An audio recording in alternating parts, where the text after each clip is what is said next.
Legal প্রসিডিউরের মধ্য দিয়ে এটাকে উৎসাহিত করা হচ্ছে, উৎসাহ দেওয়া হচ্ছে, প্রমোট করা হচ্ছে। চাঁদাবাজি যেখানে হয় সেখানে লিগাল কোনো প্রসিডিউর মেনটেন করা হয় না। এটা অনেকেই অনেক নামে এটাকে ডাকেন। এটাকে আমি নাম দিয়েছি চাঁদাবাজির লিগাল ভার্সন। আসলে দেখুন, এই যে চাঁদাবাজি বা এই হাটের ইজারাকে নিয়ে যে সকল নিয়োগ, এগুলো শুধু আজকেই হচ্ছে বিষয়টা এমন না, দীর্ঘদিন ধরে এই প্রথাটা চলে আসছে।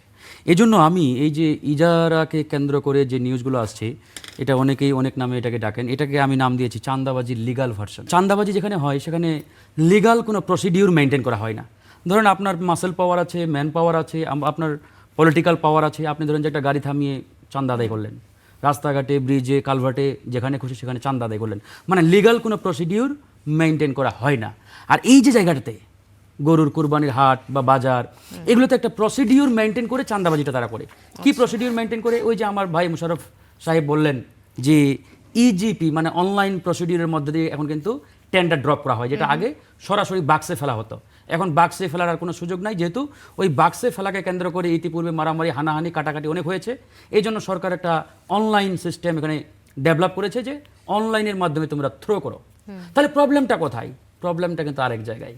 প্রবলেমটা হচ্ছে, যেহেতু ওই প্রসিডিউর যারা মেনটেন করে, যারা ম্যানেজমেন্টের দায়িত্বে, এরা প্রত্যেকেই রুলিং পার্টির সাথে কোনো না কোনোভাবে কানেক্টেড, জড়িত। তারা আগে থেকেই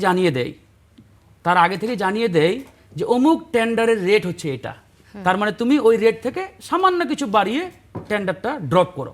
এবং একই সাথে, যেহেতু এখন অনেকেই চাঁদাবাজি শব্দটাকে আসলে মানতে নারাজ, এটাকে অনেকেই সমঝোতা নাম দিয়েছে, কেউ আবার ভিন্ন নামেও ডাকার চেষ্টা করে, তো তারা আগে থেকে একটা সমঝোতার মধ্য দিয়ে তারা ম্যানেজ করে ফেলে যে 5 জন যেহেতু এখানে তোমরা আসছো টেন্ডার ড্রপ করার জন্য, 5 জন 5 জন দরকার নাই ভাই, একটাই আমরা ড্রপ করি, একটাই থাকুক, তোমরাও ভাগ বাটোয়ারা আমাদের কাছ থেকে পাবা।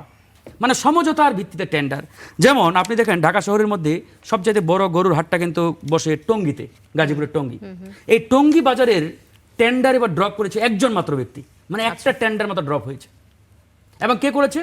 টঙ্গী থানা বিএনপির সভাপতির আপন ভাই, তিনি হচ্ছে এই টেন্ডার ড্রপ করেছেন, একজন। দেখেন, ভেরি ইন্টারেস্টিং।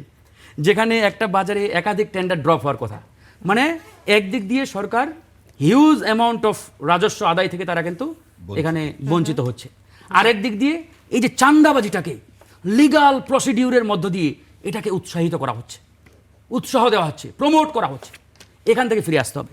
এখন এখানে আপনি প্রশ্ন করলেন যে এখানে সরকারি দল, একই সাথে বিরোধী দলের নামেও কিন্তু নিউজ আসছে, যেটা আমার ভাই ব্যারিস্টার শাহরিয়ার সাহেব ইতিমধ্যে বলার চেষ্টা করেছেন তাদের অ্যাঙ্গেল থেকে আর কি।